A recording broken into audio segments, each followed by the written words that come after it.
یہ روایت اہل تشیع کی کتب حدیث کی نہیں، اہل سنت کی۔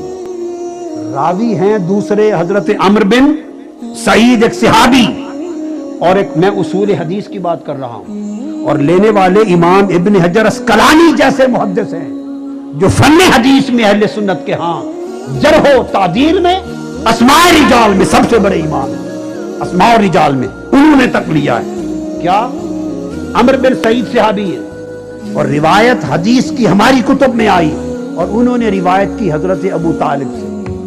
مجھے فن حدیث کا علم رکھنے والا کوئی بتا دے کہ حدیث کی روایت میں کسی کافر سے روایت لی جا سکتی ہے؟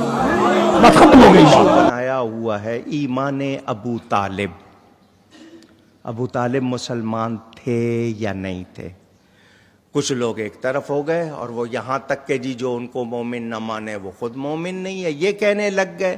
کچھ لوگ جو ہیں جو کہیں کہ وہ کافر تھے اور ہم ان کا کافر ہونا ثابت کریں گے، چیلنج کرتے ہیں کوئی ان کو مسلمان ثابت کرے۔ میرا اس حوالے سے جو موقف ہے، میں عرس کے رسالے میں جو تحریر دی تھی وہ چھپ بھی گئی ہے، فیس بک پہ چڑھی ہوئی ہے، ساری عمر وہی بیان کرتے آئے، دھیان سے سن لیں۔ جناب ابو طالب مسلمان تھے یا نہیں تھے، یہ مسئلہ ضروریات دین میں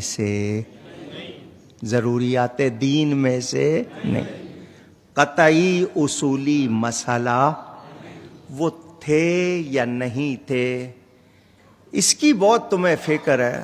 خود اپنے آپ کو دیکھو، تم مومن ہو یا نہیں ہو، اپنے ایمان کی فکر کرو، اپنے ایمان کی حفاظت کرو۔ ہم سے ان کے بارے میں قیامت میں نہیں پوچھا جائے گا کہ ان کو مومن مانتے تھے یا نہیں، ہم سے ہمارے ایمان کا علی کے جو والد گرامی ہیں ان کی ذرا میں آپ کو شان عرض کر دوں۔ حضرت سیدنا ابو طالب علیہ السلام، آج ملا تعارف کرواتا ہے وہ جی ابو طالب کافر تھا، اور بھولے والے لوگ کہتے ہیں ہو سکتا ہے کہ مولوی صاحب کہہ رہے ہیں کافر ہی ہو۔ آپ کو پتہ ہے ابو طالب حضرت علی کے ابا جان ہیں، حضرت امام حسن حسین کے دادا جان ہیں، حضرت نبی پاک سرکار کے سگے چچا جان ہیں، اور جانثار چچا جان ہیں، اور سیدہ زہرا پاک کے سسر ہیں۔ یہ حضرت ابو طالب ہے جنہوں نے اسلام کی حفاظت کر کے آگے پہنچایا۔ ایمان ابی طالب کے حوالے سے اپنا موقف دیا ہے، ایمان والدین مصطفیٰ صلی اللہ علیہ وسلم کے حوالے سے مسئلہ 98 ریکارڈڈ موجود ہے۔ بینگ اہل سنت میرا یہی عقیدہ ہے کہ ابو طالب جو ہے وہ مطلب انہوں نے کلمہ نہیں پڑھا، یہ ثابت نہیں اہل سنت کی مینسٹریم کی کتابوں سے۔ البتہ اسی لیکچر میں نے کہا کہ پوری امت پہ ان کے احسانات ہیں۔ امجد بھائی اتھے آ جاؤ، پرلی بس ہوگی۔ پوری امت پہ احسانات ہیں اس حوالے سے کہ نبی صلی اللہ علیہ وسلم پر ان کا احسان ہے۔ بخاری مسلم حدیث ہے، حضرت عباس نے پوچھا اے اللہ کے نبی صلی اللہ علیہ وسلم، ابو طالب آپ کے لیے لڑتا تھا لوگوں سے؟ اے ناسمیوں کو پھکی دے رہا ہوں، بخاری مسلم میں صحابہ کو بھی کلک تھا کہ سب سے بڑا دفاع کرنے والا نبی علیہ السلام کا ابو طالب تھا، آپ کے لیے وہ لوگوں سے جھگڑتا تھا، آپ نے اس کو کیا نفع دیا؟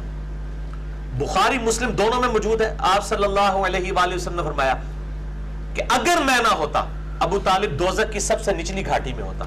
من اسلاق الشامخہ و ارحام المطہرہ لم تنجسک جاہلیہ بانجاسہا، فرمایا ہم وہ ہیں جو پاک رحموں سے پیدا ہوئے ہیں، ہم وہ ہیں جن کو جاہلیت کی نجاست نے مس بھی نہیں کیا۔ یعنی تمہاری ولادت کو جاہلیت کی نجاست لگی ہوئی ہے، لیکن ہماری ولادتوں میں کوئی جاہلیت کی نجاست نہیں ہے۔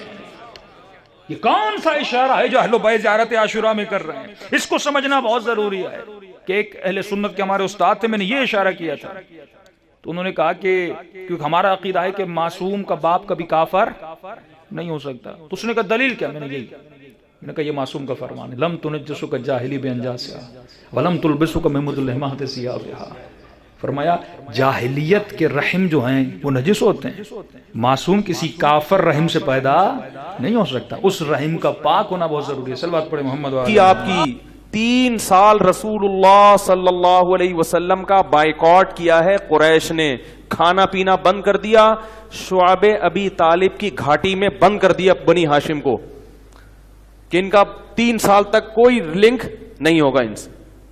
تاکہ یہ رجوع کریں اپنے دین سے. ابو طالب بھی آپ صلی اللہ علیہ وسلم کے ساتھ اس گھاٹی میں بند ہوئے, ایمان نہیں لائے مگر اپنے بھتیجے کا ساتھ دیا. اتنے اچھے چچا لیکن ایمان نہیں لائے. کیسا نبی کا دل کڑتا ہوگا, ہوگا کہ نہیں ہوگا؟ موت کے وقت آ کے نبی نے کہا کہ ایک دفعہ کلمہ پڑھ لیں تاکہ قیامت کے دن آپ کی بخشش کر سکوں, سفارش کر سکوں, آپ کی اللہ سے بخشش کی دعا کر سکوں. کیسا دل مچلتا ہوگا نا. ابو طالب کو خیال آیا کلمہ پڑھنے کا. قریش کے جو سردار تھے انہوں نے ابو طالب کو دیکھنا شروع کر دیا کہ کلمہ, کتنا غصہ آیا ہوگا نبی کو ان سرداروں پہ کہ میرا چچا جس نے میری اتنی کفالت کی, مجھ سے اتنی محبت کی, آج وہ میرے سامنے جہنم کی آگ میں داخل ہو رہا ہے. یہ اتنا جناب ابو طالب سے کیوں لوگوں کو بغض ہے؟ بھائی اتنے اور صحابہ موجود ہیں جن کے باپ کافر مرے ہیں, کسی اور سے تمہیں اتنی عداوت نہیں ہے, ان کا نام لے دیتے. جناب ابو طالب سے کیوں اتنی عداوت ہے؟ کیونکہ جناب ابو طالب کا ایک جرم ہے, وہ ہیں جب بھی لکھا جائے نا علی تو لکھا جائے گا ابن ابی طالب. اگر جناب ابو طالب کسی اور صحابی کے باپ ہوتے تو ان کے فضائل ہی فضائل ہوتے, لیکن وہ ہیں جناب امیر کے والد کے نام, تو بہت سارا علی کا ہے. ان لوگوں کے دلوں کے اندر نکالا جناب ابو طالب سے ہے. پتہ نہیں توجہ ہے یا. اور مسلمانوں نے یہی لکھا, صحیح بخاری میں بھی یہی موجود ہے کہ جناب سرور کائنات آئے کان میں کہا چچا جان کلمہ پڑھ لیجیے, میں آپ کی شفاعت کر دوں گا. توجہ ہے. کان میں آگے کہا چچا جان آپ کلمہ پڑھ لیجیے, میں شفاعت کر دوں گا. تو ایک بات تو واضح ہوئی نا کہ بخاری شفاعت کو مانتے ہیں. بات پہنچے کہ نہیں پہنچے؟ اگر کوئی بھی کسی یتیم کے سر پہ ہاتھ رکھے تو جتنے بال ہاتھ تلے آئیں گے اتنے گناہ معاف ہو جائیں گے. اور جو یتیم کو پالے گا, کافل الیتیم, شیعہ سنی کتابوں میں صحیح بخاری میں کافل الیتیم کا ہاتھ ہے نمائیہ فی الجنہ, یتیم کی کفالت کرنے والا, یتیم کو پالنے والا میرے ساتھ جنت میں ایسے جائے گا جیسے یہ 2 انگلیاں ساتھ رہتی ہیں. نہیں ہے میرا مطلب میرے ساتھ پیغمبر فرما رہے ہیں یتیم کو پالنے والا, یتیم کو پالنے والا میرے ساتھ جنت میں ایسے جائے گا جیسے 2 انگلیاں ساتھ رہتی ہیں. ایک عام یتیم کو پالنے والا پیغمبر کے ساتھ جنت میں ایسے جائے جیسے 2 انگلیاں ساتھ رہتی ہیں. اور وہ ابو طالب جنہوں نے کائنات کے سب سے عظیم یتیم محمد مصطفیٰ کو پالا, ان سے متعلق کیا خیال ہے؟ شیعہ اور اس بات سننے بھی ابو طالب کو اپنے وقت کا نبی کہتے ہیں, کوئی بھی نہیں کہتا. ابو طالب کو نبی کوئی نہیں کہتے. پہلی دفعہ میں تمہارا لکھا ہوا پڑھ رہا ہوں, میں نے زندگی میں نہیں سنا کسی نے ابو طالب کے تو اسلام میں بھی شک ہے. اس نے تو حضور کے کہنے پر بھی کلمہ نہیں پڑھا, کہا انا علی دین عبد المطلب. حضور روتے ہوئے اٹھے کہ میں نے کوشش کی, میرا محسن چچا ہے لیکن کلمہ نہیں پڑھا. حضرت ابو طالب کے بارے میں یہ تبصرہ کرنے والے کہ ان کا کلمہ نظر نہیں آتا, میں ان سے سوال کرتا ہوں کہ کلمہ اس کا تلاش کرو جو پہلے بت پرست ہو.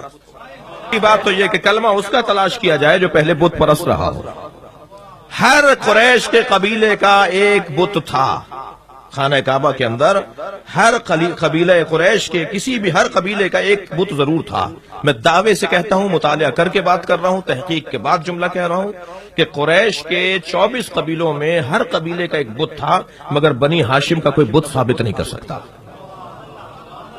بنی ہاشم کا کوئی بت ہی نہیں تھا. اور میرے مولا علی سے جب کسی نے پوچھا کہ یا علی, آپ کے آباء و اجداد ما یعبدون فما یعبدون, کس کی عبادت کرتے تھے؟ تو حضرت نے فرمایا ما عبد ابی و جدی عبد المطلب ولا ہاشم ولا عبد مناف صنم قط. میرے آباء و اجداد میں میرے بابا نے, میرے دادا نے, میرے پردادا نے کبھی کسی صنم کے آگے سر نہیں جھکایا, کبھی کسی بت کے سامنے سر نہیں جھکایا. اور تم مجھ سے پوچھنا چاہتے ہو کہ وہ کس کی عبادت کرتے تھے؟ فرمان لگے یصلون الی البیت علی دین ابراہیم, میرے بزرگ خانہ کعبہ کی طرف رخ کر کے نماز پڑھا کرتے تھے.